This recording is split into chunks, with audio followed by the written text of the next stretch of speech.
I'm Dave Shrier. I'm here with Stan Stalnaker of Hub Culture, who has been pushing the envelope on the future of fintech and blockchain innovation for a number of years now. Stan, in fact, had a digital currency before blockchain was blockchain. So today, we're going to hear a little bit about what the next wave of innovation looks like. Stan, welcome. Thank you so much, David. It's great to be here. So we are coming to you from the Hub Culture Pavilion in Davos, Switzerland, at the wrap-up of the World Economic Forum's annual meeting. So Stan, tell me, you've spent a lot of time talking to thought leaders about where artificial intelligence is going, and particularly around the domain of financial services. So what does that look like from your perspective, let's say in the next 5 years? Well, in the evolving world of AI and fintech in particular, 5 years is an extremely long horizon because everything is changing so very quickly. But I think there are a few things that are definitely on the roadmap that are very, very evident. One of them is the impact of big data on especially AI systems and their ability to function. The second... And how does big data impact those AI systems? Well, I mean, certainly it makes them smarter, right? So the smartest AI systems are typically the ones that are consuming the most data and being able to parse that data into something that is resembling an output that a human could understand, right? Yeah. The second thing is governance, and this is something that we've been focused on over the last year, and it moved on from the projects that we were talking about last year, which were very much AI focused and blockchain focused. This year, we are very focused on governance. But so explain to everybody, what is governance? Tell us what governance means. Yeah, so governance can mean a lot of things, but in the context of this digital infrastructure, governance is about how you can deploy rules or concepts to an audience so that it can function in a framework that other people can use to make decisions. So could you run a corporation using one of these digital governance systems? I think that you absolutely could, but it's not quite there yet. However, there is lots of work being done in especially the blockchain world to anticipate this. And so, if you back up just a second and you look at the evolution of blockchain, first it was currency, and then it was identity.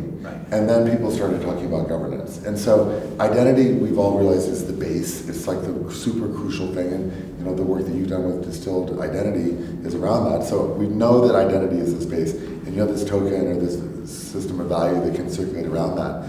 But then, once you added the smart contract layer in with Ethereum and that kind of thing, you start to end up with these questions about how do you make decisions? And then how do you algorithmically make decisions in such a way that you can have reliable outcomes for a scenario. And now we're pushing lots and lots of scenarios either onto the blockchain or into these systems. So break it down for us. A smart contract is what exactly? Well, I think you would almost have a better definition of that than I would. But, a smart contract is basically an executable agreement that's happening because of code, right? And so in this instance... So it's a set of things that happens because the software says it's going to happen under certain conditions. Exactly. And it could be a cascading set as well, right? It doesn't have to just be one. But essentially what this actually does is form one of the, at least in our company, one of the base layers of our AI. It's one of the things that is used to help our AI generate decisions, right? And we have what kind of decisions does your AI make? Well, it makes several types of decisions. So our AI right now makes decisions about who gets money, like who gets VEN, and there are various consequences that happen via contracts. So VEN is your digital currency that you created? Yes, so we launched a digital currency in 2007 called VEN. It's asset-backed, and members of the community use that digital currency throughout our social network, which is Hub Culture. And you can buy lots of things and do lots of things with that. But one of the newer things you can do is use your VEN to essentially execute contracts. Now, there are kind of two layers of this, because there's the blockchain layer, and then there's what I would call, let's just say the social layer, right? And so as a social network, we built something called Agree, and this is the automated general rules for entering agreements. And it's basically like a template or a wizard for being able to create contracts, like the way that you buy contracts. Okay, so when you say a contract, you're not talking something that a U.S. court or a UK court would recognize as legally binding yet. No, it could be. It could be. Okay. With agree, it could be, but we got to talk about the social layer versus the blockchain layer. Great. So on the social layer, we're creating executable contracts that you can print out and take to the judge. Right? Okay. So it is a real legally binding contract. And this gets confusing because people in the blockchain world in particular talk a lot about smart contracts. Smart contracts usually are not actually contracts. They're not legally binding contracts. They're just a set of instructions that happen when certain conditions occur.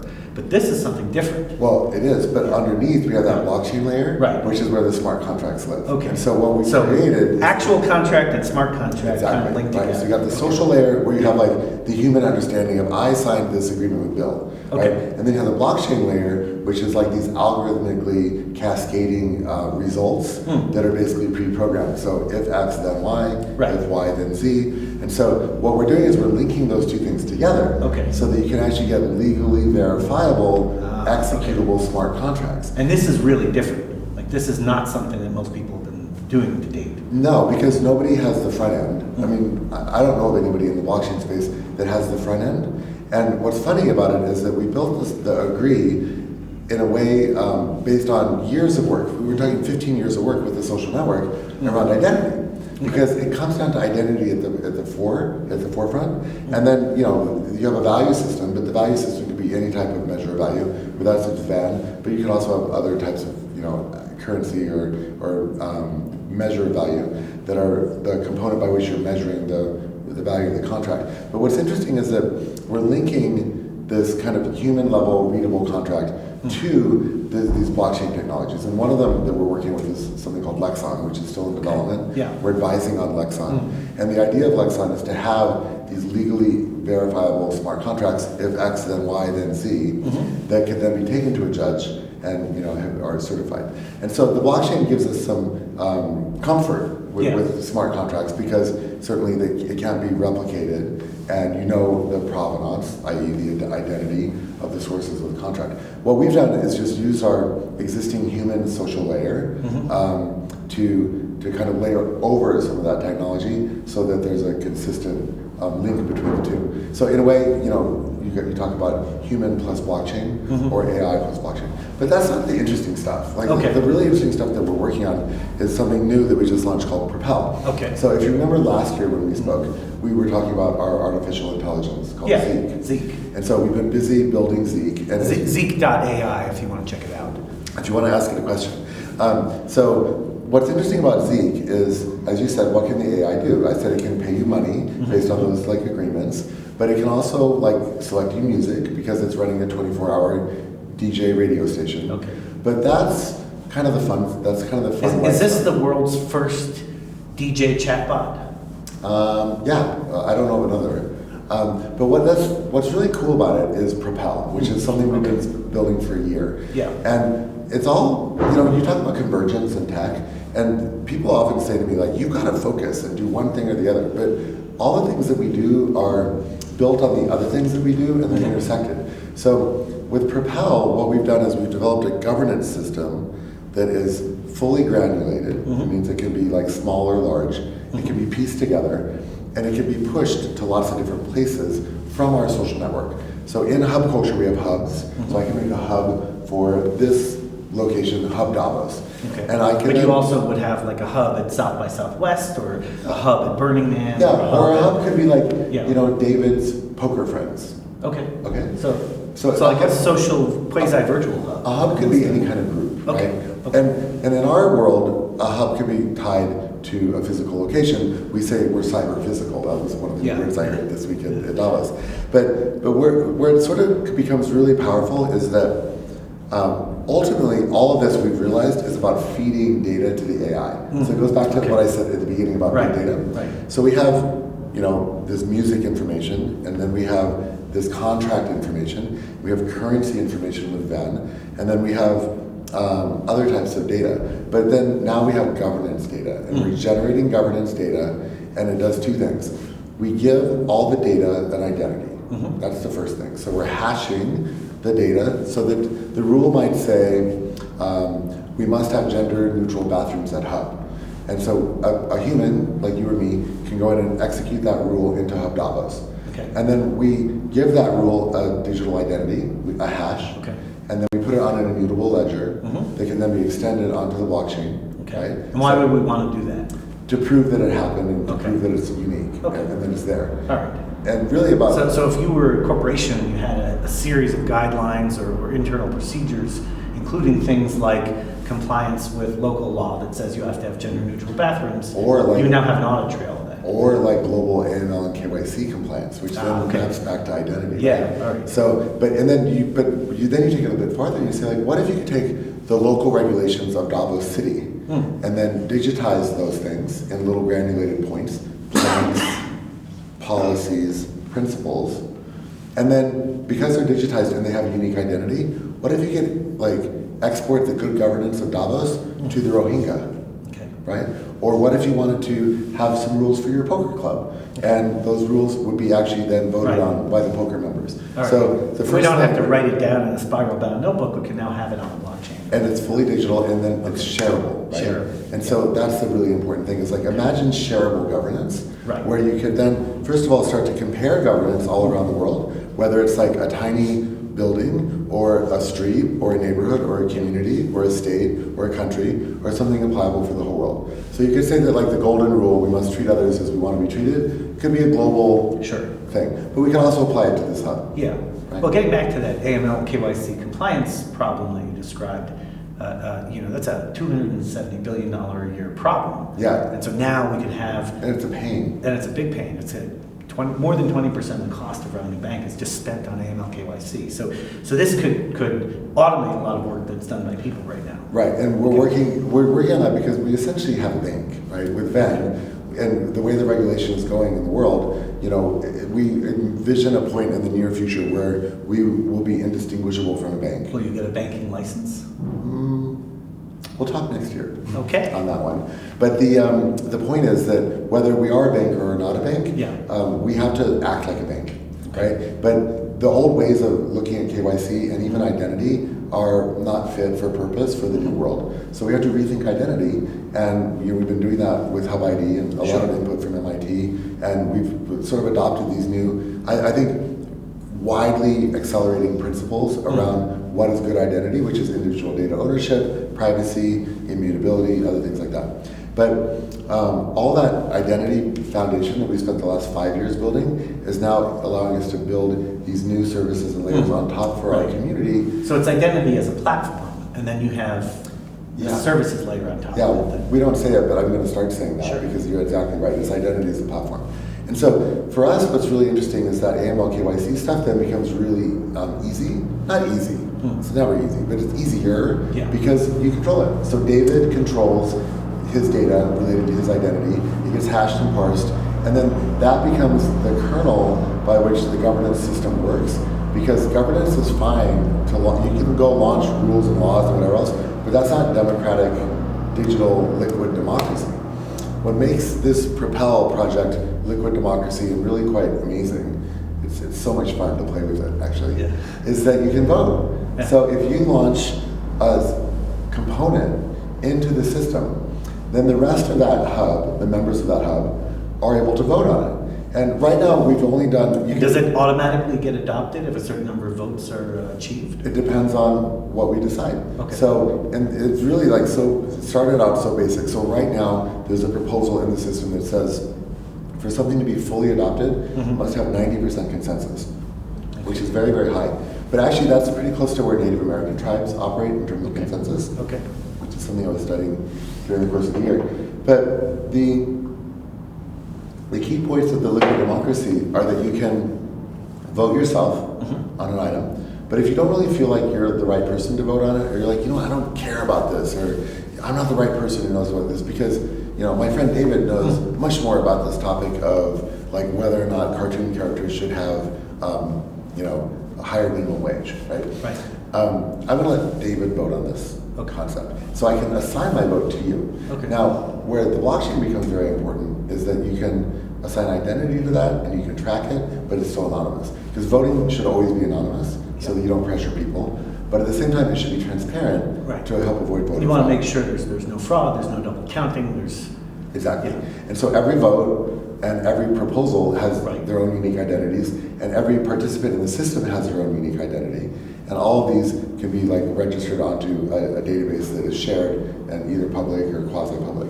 So what we have with Propel is a governance platform for hub culture.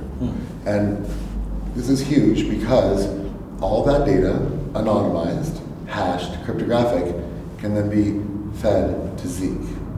The AI. The AI. Yeah. And so if you look at Zeke2020.org, you'll get a hint about some of our future intentions. Because we see a world coming, like more rapidly than you can imagine, where, 5 years ago, only you and me would have sat here and said the banking industry and the insurance industry and supply chains are going to be completely turned upside down by blockchain. New technology. Right. Yeah. Now, these and other new technologies are going to turn democracy upside down. And, for all those people who, after many recent events, have felt disenfranchised from the political system, I think that we're going to start to see new emerging things that are going to actually help change our minds about our role in democracy. So imagine if, instead of voting once a year or once every 4 years, you voted every day about lots of different things. And Would you get decision fatigue? I mean, would you get exhausted from all this voting? well, potentially. But the beautiful thing about that is if I get decision fatigue and I decide that you're the best person to make all the decisions about this thing, I can assign that to you. So you could create your own representative democracy. Exactly. Yeah. And you know what? If I don't like what you're doing, or if I don't think you're doing what I told you to do, I'm going to pull it back. Okay. And I'm going to give it to this person. Okay. Right? So it's a more fluid. Fully liquid. Yeah. That's why it's liquid democracy. Okay. And so now what's really interesting is the AI can then hold people accountable. Right? Okay. So for this election cycle in 2020, the AI will endorse candidates. And the candidates that it endorses are the candidates that will legally, contractually agree to abide by the system recommendations that come from the AI, which are the will of the people. So let's change things up for a minute. You've also been doing a lot of work with space technology. And so help me understand, what does space technology have to do with financial services or fintech, right? That's a great question. It's something my board often asks me when I tell them the things I'm doing. No, but really, you're doing work with space tech and fintech, and how do those connect? Well, it's actually pretty cool. So essentially we invested into a company last year that we announced in Davos called SpaceBit. And at that point it was extremely early stage. And what does SpaceBit do? Yeah, so SpaceBit seeks to disrupt space in a way. They're what we think of as space. So the way they're doing it is they're building a technology company that has projects, and they're tokenizing those projects so that you and me can invest in those projects and help to fund them. But specifically, they're called SpaceBit because they have something to do with data, right? Well, I mean, they do, but they're doing three different things. One is that they're doing data sensors on the ground. They're collecting satellite and other data, and they're seeking to monetize that. All right. Okay, that's one business line. The other thing they're doing that's super cool, and the reason I had to invest, is that they're building a moon rover. Okay. Okay, and so, but you know how they're going to fund the moon rover? Through tokenization. Okay. So they're raising capital from the markets and from other people to put into research for building this vehicle. All right. And then the key, they only need about, a couple million to be able to get space on a SpaceX, satellite to be able to get something into orbit. So this is a little moon rover. Oh, it's tiny. It's tiny. But, they're building a moon rover, right? And then the third thing that they're looking to do is to actually begin to tokenize space assets. Okay. So essentially, if you can identify something, like let's say it's water on the moon, okay, and then you say that the water on the moon is going to be worth X amount because it's going to be valuable for other things, then you could potentially create a token that people would want to buy into that would help fund getting to the water on the moon and so therefore having access to that resource. We could manage property rights through tokens. Yeah, well, we already are, Yeah, right? but now we could do it we can manage property rights through tokens, but now we could do that for tokens in space that we have not yet physically gotten to. Right. So I mean, the reality is like, space is as kind of foreign a concept as something under the ocean, right? Okay. Or something deep in the ground. Sure. So already we're tokenizing gold that's in the ground. Or oil rights. Or oil other, rights, things like that. I mean, there are potentially space rights, and there could be like other types of value that come from the emerging space economy, right? Okay. And it could be anything from a little rover and buggy to satellite data. Like one of the things they're looking to do with the moon mission is to, and I don't know how much of this I can say because it's confidential, but you know, there's data that can be collected by putting a satellite around the moon. It's extremely valuable. Okay. And so if you can get that satellite up there using some of the new funding mechanisms that exist from blockchain and crypto, then you actually have pretty interesting things. And I've been a big believer in this for a while because when you looked at the somewhat heady 2017 valuations, the only thing that would actually potentially support the valuations of many of the projects was something that was so big and so abstract and so long-term that it could be considered that valuable, right, to justify the price of the token today. And when you look at it, space is about the only thing that could be that big, right? Maybe. Space is big, right? The potential value of space exploration and other things is very, very large. And so over time, that could provide a little bit of kind of future justification for a slightly higher price on what you're doing today here on Earth. But, you know, one of the things that we did between the last time I talked to you was really focus on tokenization. And so in May, we launched an exchange called Ultra. And we announced Ultra last year, and it was very much like Propel, where we were just getting started with it. But today, Ultra is a system of tokenized assets. We have about a dozen fiat currencies, an Ultra dollar, an Ultra euro, an Ultra yen, an Ultra renminbi, and then Ultra gold, Ultra carbon, and then right now we're working on a first quarter launch for Ultra reserve. And so with Ultra reserve, we're in the process of buying land, a forest, in British Columbia. Then we're going to tokenize the trees on that land, and then we're going to make that available to the market so that you can buy this token that represents the value of this. You don't actually own the land, but you own the token that's linked to the value of the land. So it's very much like Ben, right? But it's trees. And then what that does is that provides a perpetual and secure resource for protecting the forest. And so that provides an economic model for preservation that we can actually scale up very slowly at first, but hopefully larger and larger. And you as the token buyer then have liquidity immediately in the market. So you're swimming around in a lot of new technologies, you know, AI and blockchain and space, and you know, it seems like every time a cutting edge innovation comes along, you find a way to embrace it. So tell us, look in your crystal ball, because you were in digital currency before there was really a digital currency movement.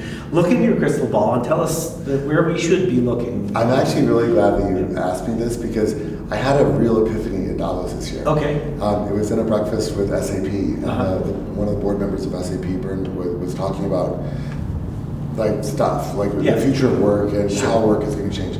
But I had this like crazy idea, and I think it's because I was so sleep deprived, because I honestly have some of my best ideas when I'm really stupid. So you always talk about disruption, but imagine if we could disrupt digital. So think about it. So there are two great technologies of the 20th century. The first is analog, which is a wave technology. So that gave us radio, and it gave us television, and it gave us some other things. And then there was digital technology, which was on-off, ones and zeros, right? And that gave us things like the internet or and the computer, mobile communications. Right. So the fundamental question that just hit me like a ton of bricks this week was, what's after digital? And so I started talking to a few people about it this week, and I was actually shocked because this was an idea that I thought I'd come up with myself. But I talked to a very senior person at Cognizant.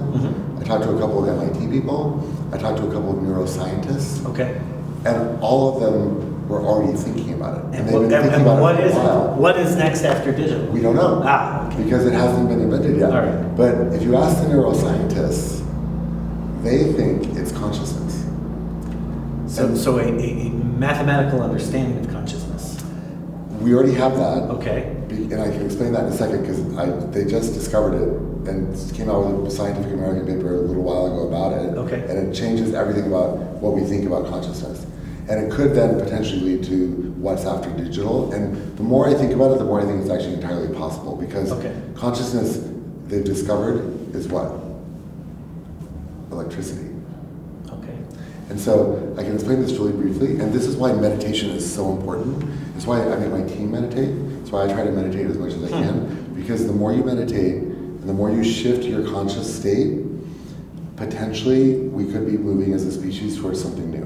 And I'm really becoming so now we're getting a firm believer in this. Right. So, but if you talk to a lot of a lot of the top, smartest Silicon Valley technologists, you're going to see the next big thing in the near term is going to be a merger between bioconsciousness and like tech consciousness, like technology.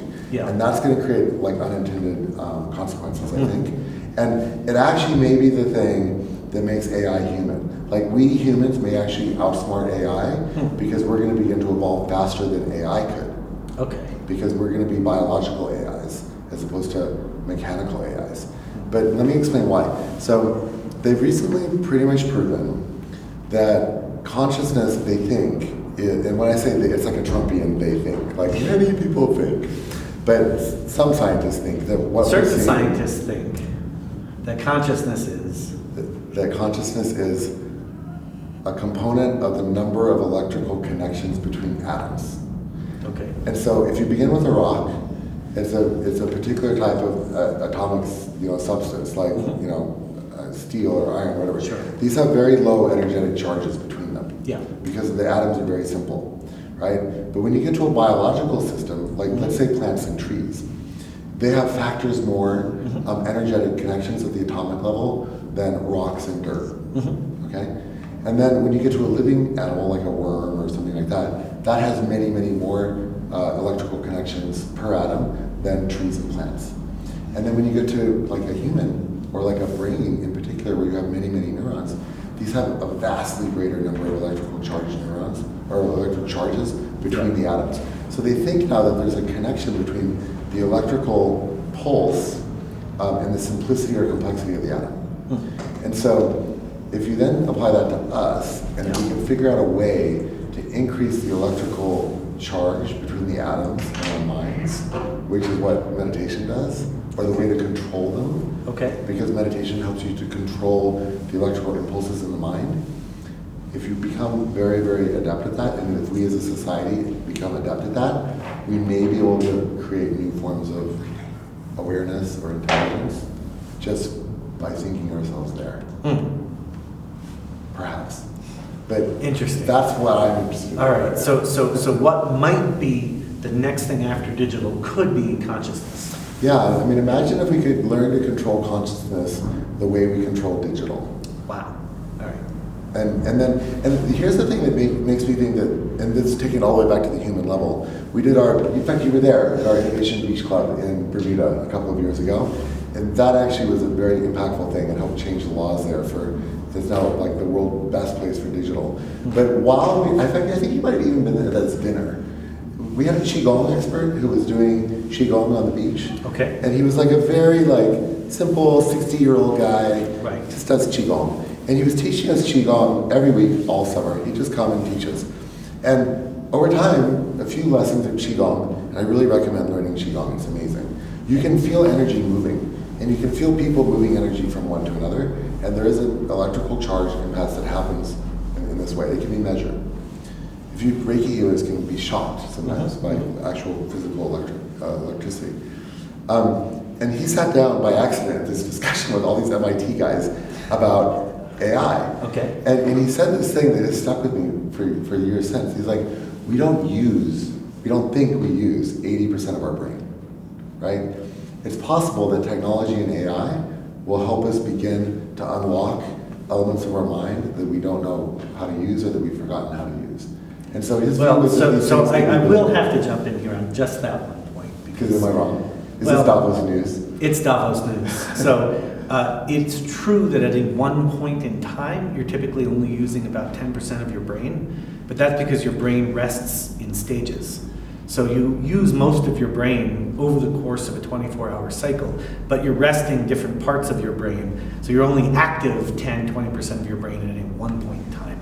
And thanks to techniques like functional magnetic resonance imaging, some new technologies, we can actually look inside your brain while it's functioning, while it's operating, to see this happen. We actually saw that yesterday with Emotive. Yeah. You know, they're doing amazing work, and you know, my cognitive abilities are definitely impaired this week because I scored in the bottom 90% of all Davos participants. Well done. Yes. Yeah, I was like, great. I'm the dumbest guy at Davos. Hey, you know, there are worse places to be.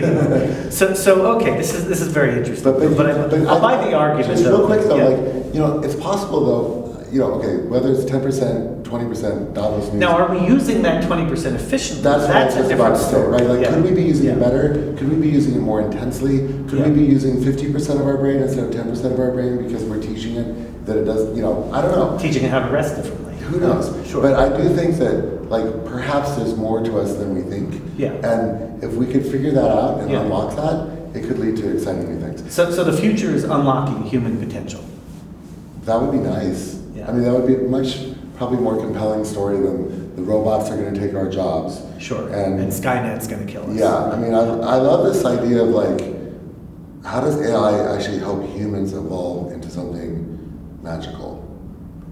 Well, thank you, Stan Stalnaker from Hub Culture. I'm Dave Shrier. We'll be back with more.